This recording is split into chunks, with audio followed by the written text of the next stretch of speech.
Welcome back to another episode. I'm your host, Tamera Gaede. And if you like our content, you're really going to love my escrow team. So let's get a conversation going about your title needs. And I'm really excited about my episode today. It's going to be another one in my Participate in Life Together series. Today, we're going to talk about how to build generational wealth. And I brought on the show today, Greg Foster. He is the wealth management consultant for Spectrum Financial Group. He's my personal wealth manager. And I wanted him to come on the show today to talk about, again, how to build generational wealth. And a lot of you, since we're all in real estate, we've seen the market slow down. And so we're all trying to figure out how are we going to continue to plan for retirement or the next phase in life. And so I'm really excited to have Greg come on the show with me today and talk about how to get set up with a wealth management consultant, and then what you should be asking, what looking for, and what kind of plans you should be making in the future. So welcome to the show, Greg. I'm excited you're here. Thanks for having me. Glad to be here for sure. I had Dr. Wendell, your buddy, a couple of weeks ago come in and talk about wellness. And so I'm really excited to have another section of the Participate in Life Together series and have us cover our financial wellness. Absolutely. He has better hair than me, but outside of that, I can hold my own against him. Unless he wants got to a fight. haircut. Yeah. I disagreed with you. I will disagree with you. He was working on a man bun for a while. I don't know if he's still Charlie going that and I direction. both hated that. Not that I get an opinion, but anyway. I love it. That guy's the best. So super excited again. Thank you so much for joining me today. I like to jump right in because otherwise we'll just start to lose a bunch of attention here. So let's start with the first question. What do most people ask you? It's actually a three-part question, okay? So what do most people ask you when they meet with you for the first time? But also, what are the right questions to ask and what are the wrong questions to ask? So if you want to interview someone to sit down and help you build generational wealth or wealth for the rest of your life, what are they looking to ask you? Sure.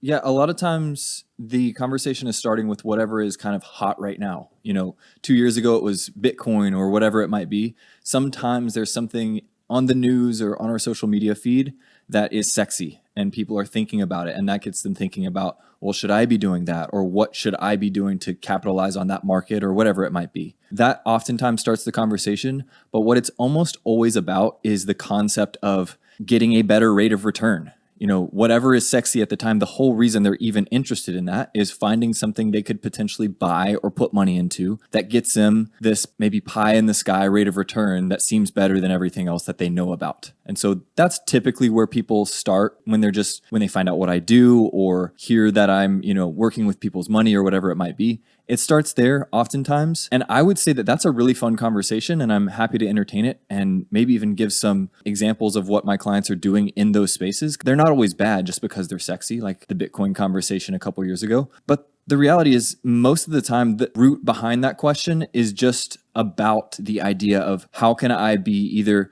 a good steward of my money or more specifically, how can I become financially independent? And that is the right question to be asking, I think. Outside of just focusing on products or topics that accomplish that goal, it's just a holistic question of, hey, how can I be financially independent within my sector, within my, individual situation, be it with real estate or whatever else it might be, my income, my expenses, my wealth that I've already built or have yet to start building, whatever it might be. The right question is, how can I become financially independent as quickly as possible? Not necessarily focus on the traditional American dream retirement word, but I like the idea of becoming financially independent much more than just retirement because it doesn't limit it to age. It might be something that if you're in your 30s, the goal is to become financially independent in your 50s. If you're in your 50s, it might be focusing on how can I then retire and be a little bit more traditional with things. And I warned you this was going to happen, that I don't always follow the Rabbit script. trail. Here we go.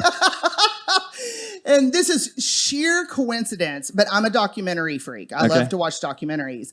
And I just happened to watch the documentary last night on the GameStop saga. Yeah. Cool. Have you seen it on Netflix? I haven't. I've heard a lot of people talking about it. Okay. Falls into the category of something sexy to talk about. Yeah, correct. And so when you started off with sexy investments, what's the hot thing? And I was like, oh my God, I can't believe I just watched that last night. Sure. And the whole time I'm watching it, right? So you're seeing people jump in where that stock is going through the roof and they're doing, what was it called? A short squeeze. They're doing a short squeeze, right? Trying to kick the hedge funds out the door. But the point is when I was watching that, I found myself thinking, thinking, this is never something I would do. Sure. It's very risky. At the end, they had this gentleman from California, young guy. All he wanted to do was live in a big house and have hot chicks around him all the time. He actually said that. Have a couple of Lamborghinis. Yeah. Nothing wrong with that. So he made like $500,000. No. It was multiple millions of dollars. And then it tanked down and he ended up losing $500,000. He had to sell the house. Right. Yep. And he's got nothing. And his answer was YOLO. Right. And I'm sitting there going, that would scare the living daylights out of me. Sure. Right. And then, so there are these people, these retail investors, everything's accessible now on your phone and it's easy to do some, trades. And so all these people hopped on this GameStop, surge and sent their stock through the roof. But then a bunch of people didn't get out in time. And they lost their shirt. Right. Yeah. And then there's the people who just kind of truck along with their 401k investment, right? Just the tried and true steady way of investing. Yeah. The system they know. And then there's something in the middle. Sure. Right? Yeah. Between the high risk and the no risk. Yeah. So Totally. I think talking about what's in the middle, and especially because a lot of my real estate audience doesn't have the safety of a 401k, right? Yeah. They're all 1099 contract employees. And so kind of talking about how they can take their commission income and start to build wealth outside of traditional, a lot of us invest in real estate, right? Yeah. But I think talking about what's in the middle. Yep. Any hot market idea, I really don't have a problem with my clients playing those games. Sure. As long as they're utilizing money that either they can afford to lose or they're taking it out of certain types of assets that are non-typical. They're not draining a 401k to throw it all in GameStop, or they're not taking all of their cash reserves and throwing it into Bitcoin. There is a middle way that is much more realistic, that you can take money out of an account and it's not going to cause harm if you take that loss or never get to pay it back or whatever it might be. Again, this comes back to just, hey, having a plan that you're operating in and knowing for certain what you're doing without feeling like you have to get lucky to become financially independent. I think that's kind of what that game is so many times. People are concerned with the traditional path, be it 401k, IRA, brokerage account only. And if you think about it long enough, you realize that game doesn't necessarily provide financial independence like maybe we thought it would. And so there's always this hope of something sexy bailing us out. And the media is really good, social media specifically, at making those things look like, a pile of gold at the end of a rainbow, when in reality, there's nothing wrong with those investments. It's just about doing it out of a really good plan that's structured for what you're trying to accomplish and not feeling like you have to get lucky to become financially independent. And I've, a lot of top real estate professionals got very wealthy during the Bitcoin jump and, find alternative ways to build wealth, right? Which I think there's absolutely, I love alternative ways to build wealth. However, I also don't have a high risk tolerance. Yeah. And so some of the things that I've seen, I've sat back and kind of questioned, sure, I'm missing a big, spike in what's sexy right now. But I also feel like there's a lot of us that just don't want to risk, I was sick, so I was at home watching documentaries on the couch. Yes. And another one I watched was about a Bitcoin scandal with I don't remember what the name was, complicated. It was an outfit out of Canada where the guy embezzled like millions and millions of people's dollars and they just lost everything. And so a lot of that Bitcoin universe is just not really regulated and there's not a lot of recourse when someone does something like that. So, that kind of stuff, playing in those sandboxes, I know is really exciting and really sexy, but I think there's a way to take some level of risk to generate wealth, but you can be safe at the same time, right? Totally. And so I like what you said about taking money that you can afford to lose. It's your slush fund, it's your play money, but you've got things set aside to really make sure that you're sustaining your life, right? So a question I have is, how should a real estate professional kind of look at their overall portfolio when you sit down with someone that's in real estate? Yeah, it's really common. You could, call it real estate professional or anyone that's in a specific market. So it doesn't really matter. A business owner, a salesperson, a real estate person in any space, they're just working within a specialty market for them.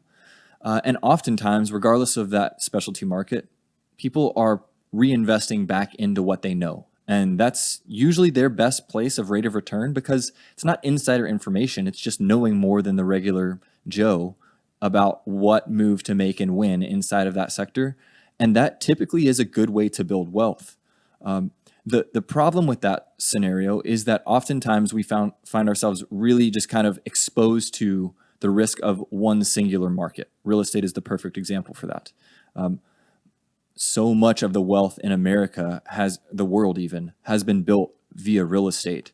And yet there's been plenty of times where you can, be real estate poor because you have all these holdings and it's not time to sell any of them or whatever it might be.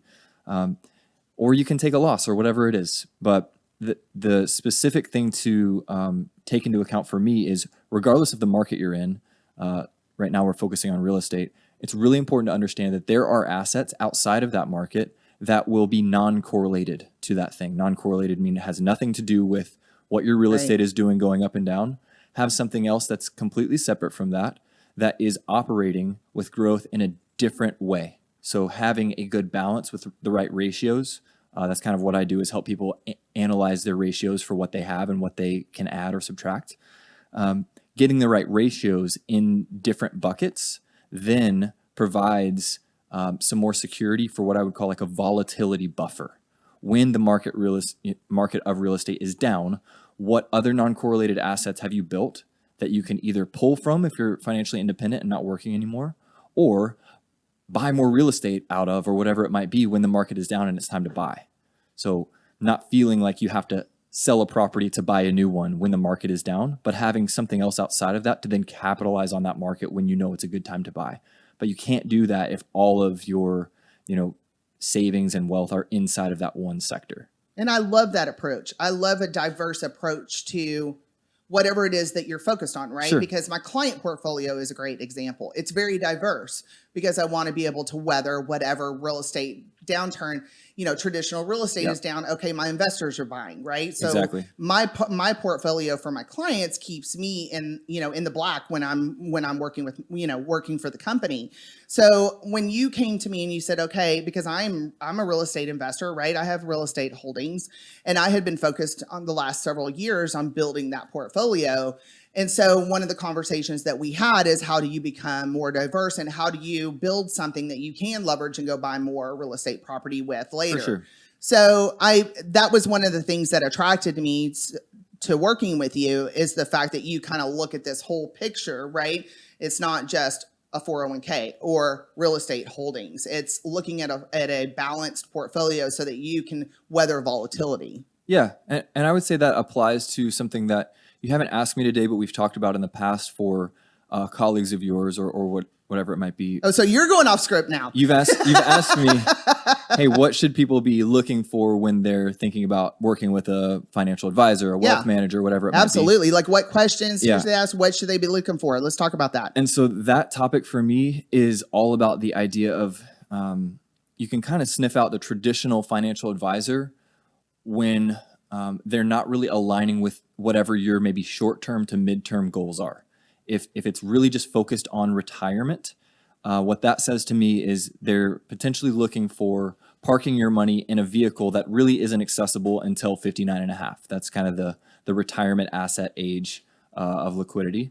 And so I would say that if you're a real estate professional and buying more real estate is important to you, and you're not over the age of 59 and a half, it's going to be really important to understand, to look for somebody who is helping you stay liquid through the course of the rest of your career as an investor to then build wealth in a different way outside of just an IRA or whatever that might be. So when you're looking for a financial professional to work with, it's really important to me to know that people are looking for somebody that isn't just planning solely for traditional retirement age, and that's their definition of financial independence. And so I'll be vulnerable here, because I have a tendency to take people based on recommendation, and I don't.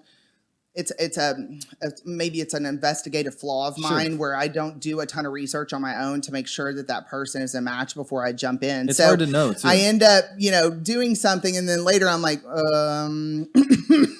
how do I get out of this?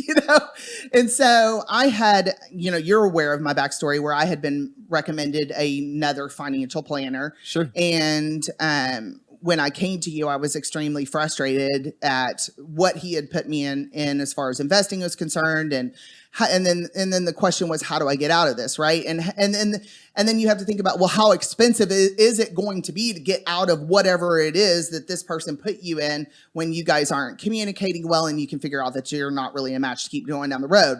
So, can you give us some specific questions that would help someone interview a financial planner or a wealth manager? Yeah, I think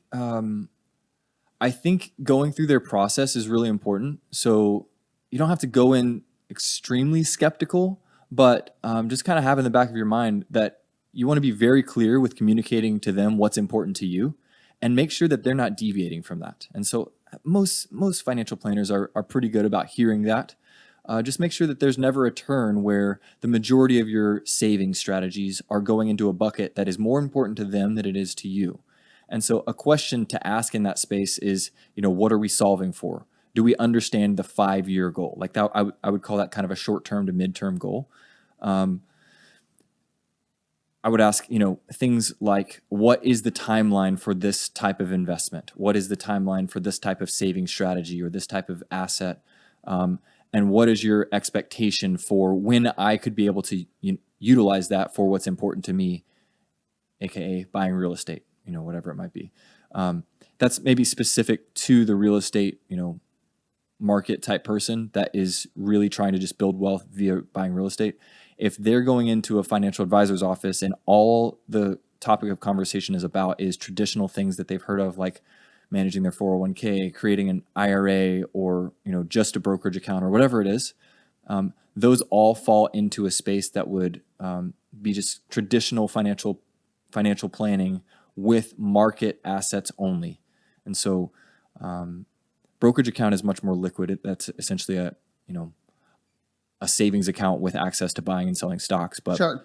IRAs, if that's all it's focused on and that's not important to you, then understand that that's just probably not a good relationship, because they're not talking to you about financial independence. They're talking to you about retirement. And so just whoa, let's stop there. Okay. Because that's a really big golden nugget. Okay. Yeah. Financial independence versus retirement. Yeah. Okay. I think that's a really important distinguishing idea here. For sure. And I love what you said about you need to go in with clear ideas about what your goals are in certain segments of your life, right? Yeah. So what is your 0 to 5 year goal? And we talk about goals all the time in real estate, right? Yeah. Everybody's, goal setting and business planning and all the, make your calls and all that stuff. But when it comes to building wealth, you apply the same principles you do to building your business, right? What are your 0 to 5 year financial goals? What are your 5 to 10, right? And so on and so on. Mm-hmm. And be very specific about the sandboxes you want to play in financially, right? Do you want to be able to build real estate, right? Sure. Real estate portfolio. Do you want to be able to diversify what you're already doing? What are you specifically trying to accomplish? Yeah, exactly. And so you have to start with clear communication to someone like you in order for you to be able to make the right recommendations, right? That's it. Yeah, it would be really common for somebody that meets me for the first time, back to the first question of asking me, what do I recommend to my clients? What products, what strategies? And that is the only way to answer that, is to say it depends on the situation. Like whatever is important to my client at that point, I'm going to kind of go back to the lab and figure that out. Well, and I love that you said that too, because that's one of our questions. It was a scenario. So like someone has $50,000 in the bank, 50K invested, and it makes $350,000 a year. They don't have a high net worth yet. So how would you help them? Sure. And then how is that different than someone with 1 million in the bank, makes $150,000 a year and is close to retirement, right? Yeah. So now we're starting to talk about specific strategies based on where that person is at. Okay. So for this scenario with two different types of examples, we've got a younger person with, I would call high income, $350 a year. That's nice. capacity to save hopefully is there out of that 350. You would think so. Yeah, for sure. Sometimes not though. I mean, it's Really? it's easy to make $500K a year and just spend it all. Ugh! Yeah, I see that a lot.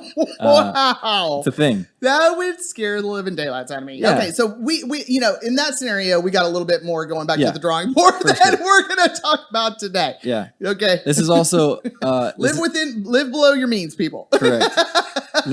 This probably encompasses the other question too of like what to ask financial advisors or financial professionals. If the only answer you get when you ask for solutions and they tell you the answer is save more money, then that is a problem for me. Typically, I want to see a financial professional reallocate with a zero, meaning they're just going to maybe show you something that improves your situation within what you're already doing without demanding that you give them more money than you're currently saving to make everything work. And so all that to say, if you're used to saving, the 10% of 350 a year, if you're used to saving 35K a year and you go to this financial professional and say, this is what I'm doing, what does it get me? And their answer is, well, you have to save $50,000 a year. That's a red flag for me. I would want to hear them say, hey, this is what you're doing within 35K a year right now. Here's what I would recommend within 35K a year, and show those kind of black and white back to back, and then give you the option. Hey, this is what that provides hypothetically. If you want to, talk about what more savings capacity does, that's a different conversation. But I want to hear somebody net zero first. Whoa. Okay, so that's really interesting with that approach as well, because traditionally what I've always heard is how much we need to figure out how much money you need for retirement, and then we back that down, right? Sure. And then there's this number, this giant number that you're supposed to save every month or every year, or whatever it is. And so then there's all this pressure to figure out how to get that bucket full every year. And I've never responded well to that approach. Yeah. And this is why people feel like they have to get lucky and find something sexy that's going to blow it up, because that big number, if you do the math on it, is most of the time out of reach with traditional financial planning. If all we're doing is 401k, IRA, brokerage account with maybe a single family home, it's going to be hard to get to $10 million if that's your number, hypothetically. The problem with that approach is that people are focusing on rate of return, and then something that most people haven't figured out yet, there's a concept called a safe rate of distribution off of that big number that you can safely pull to pay yourself in retirement. And the traditional financial advising, CFP advice is going to be a low number in that space. 3 to 4% is kind of the industry standard. If you have $1 million, you can pay yourself, let's say 3% of that a year at age 65 and on. That's $30,000 a year for retirement income. And that's not enough for anyone. And that's with $1 million in the bank or in assets. So all that to say, back to the example of the two people, there's a concept that is kind of climbing a mountain and then coming down that mountain. So if you're on an expedition, the goal for a mountain climb isn't just to climb up and then get to the top and then that's the end of the journey. The goal is climb the mountain, get to the top, take a selfie, and then get back down safely. Sure. Right? So in my world, the way that I look at that is building wealth is going up the mountain. We're accumulating wealth. That's the accumulation phase of wealth building. Then there's a moment at the top. I would call that the moment of financial independence. That's when we say, okay, our bucket is built. Now we have to figure out how to safely get down that mountain. That would be the distribution phase, meaning we're now paying ourselves out of our assets indefinitely until the day that we die. And so that is safely making it down the other side. For traditional financial planning, that accumulation phase is market assets only. 401k, IRA, brokerage account, real estate, whatever it might be. Those are all markets. And then we get to the top and the safe rate of distribution is 3%. And so you have to find a way to build a big enough mountain so that 3% gets you enough indefinitely for the rest of your life. It just sounds arduous, just really difficult. Well, that's complex because the reason why that system exists at all in America is that all of the tools that I mentioned, the 401k, IRA, brokerage account, those are all supposed to be supplemental to a pension from your employer. Oh, that's interesting. We don't have those anymore. Yeah. Who has those? I think railroad guys or something. It's not a lot. Yeah. My dad has pensions, a Sure. military, things like that. So not the rest of us. Okay. Yeah. You don't hear about those much. Yeah, the idea though is if you had a pension and it was paying you, let's say you're used to making $100K a year, and it was paying you $80,000 a year from that pension indefinitely, well then your job is just to find a way to build wealth that provides you kind of inflation protection. Got to it. pay yourself, maybe that 20K a year to get you a full 100, or maybe you're the person that says, I'm good on 80 in retirement because my expenses have gone down. I just want to make sure that I can give myself a 3% raise indefinitely to beat inflation. And so that system works if you have an 80% pension. The problem is when pensions went away, we asked those supplemental things to be everything for our financial independence. And That so, makes a lot of sense because Yeah. that to me has never been an idea. so we're building a works. huge mountain of money, Yeah. but it's really, really limited to safe rate of distribution because it wasn't meant to be the place where you're paying yourself 100% of your needs out of it. Right. It's something where there was a foundation built and then the supplemental 3% was just extra. Or maybe there's a year where you take 6% out and the next year you don't touch it, that type of thing. In the world we currently live in, there is no foundation and we're asking those assets to be everything.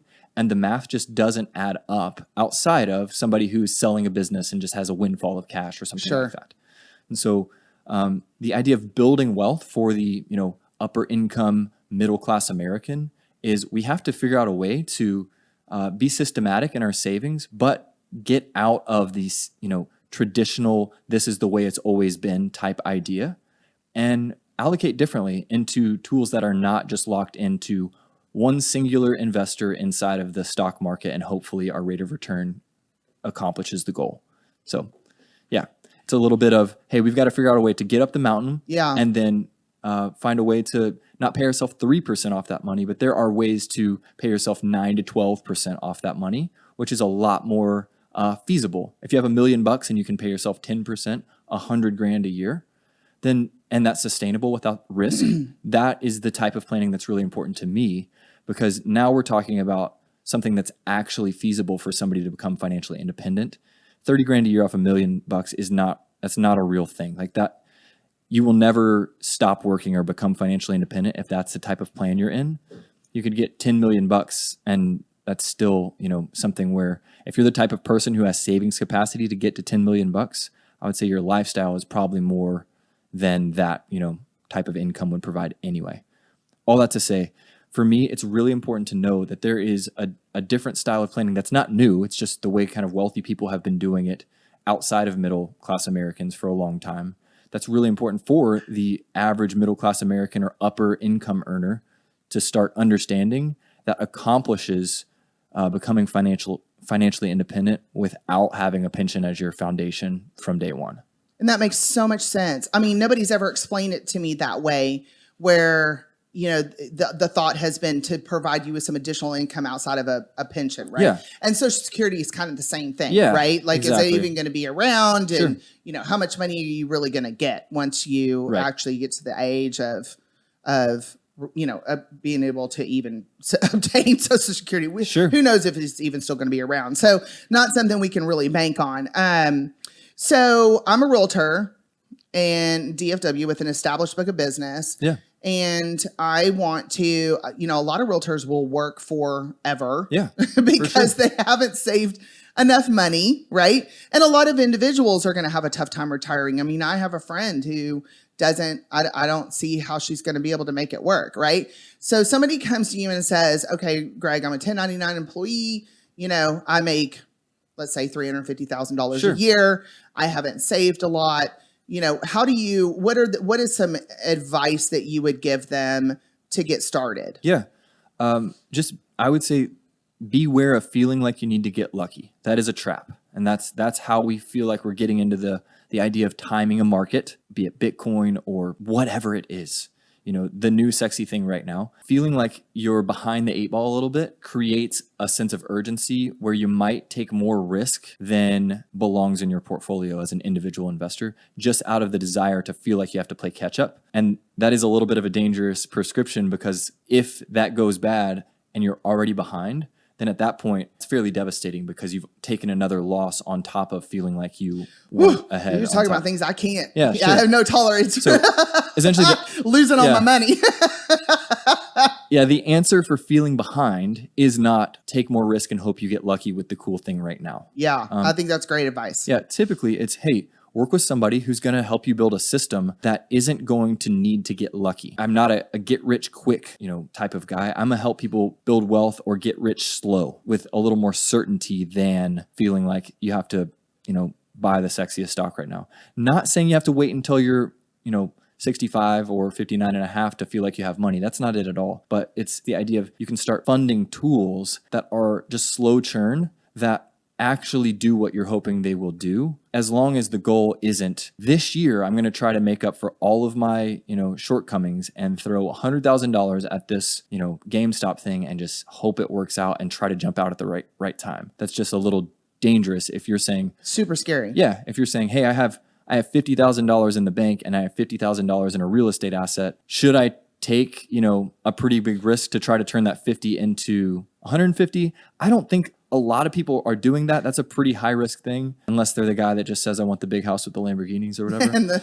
But yeah, most people are looking at that scenario and saying, man, I don't quite know what to do. This GameStop move feels like it might work, and sometimes it's a little bit of, I don't know what else to do, so I'm going to take $10,000 and roll the dice over here, and hopefully it works out type deal. And I think you hit a nail on the head there. It's, I don't know what to do. Yeah, sure. That's kind of this, what do I do? Yeah, and there's a lot of good financial professionals that are going to help you build a system that's really common. I would say having a system that is not going to require getting lucky to work is really the secret sauce. And then it's just being systematic and not being emotional, month to month, quarter to quarter, or year to year, to feel like you can just kind of chip away at your goal, be it a 5-year goal or a 20-year goal or whatever it might be. Just if you're a person that says, this is what I have, this is what I do in terms of savings or investing, asset allocation, you would just hope to sit down across from somebody that would say, great, based on what you're already doing, let me show you something different that accomplishes your goals more efficiently than what you're doing now. And hopefully that comes with less risk as well. Because in the world of wealth management and the world of building wealth, the idea of more risk equals more return is kind of common sense. That's what people think you have to do. Take a bunch of risk to make more money. And that is true in certain very high return type of situations. But you do not have to take high risk to build, very substantial wealth that will help you become financially independent. You might not ever be worth $100 million, but you might be worth $5 million and pay yourself $300 grand a year out of that and call it good. I think that does call it good. So I think this is a great place to stop for today. I think it's really interesting, and I want to kind of add this to the end. One of the things that Greg has counseled me on and helped me invest in is a product that will allow me to withdraw money to go and buy more real estate. And so all of you real estate professionals out there who are also real estate investors, don't think you have to sit there and save your 20%, right? There's other alternative ways for you to build long-term wealth, but also be able to take money out in the short term to continue to build your real estate portfolio. So I think the golden nugget here today is, number one, be diverse in your outlook. Be very specific in your questions and your goals when you go and talk to someone. And I hope that you'll give Greg Foster an opportunity to sit down with you. I will have his contact information, so you can reach out to me on any of my social media platforms and we'll get a conversation going. So thank you again for another episode, and I hope you guys have a great day.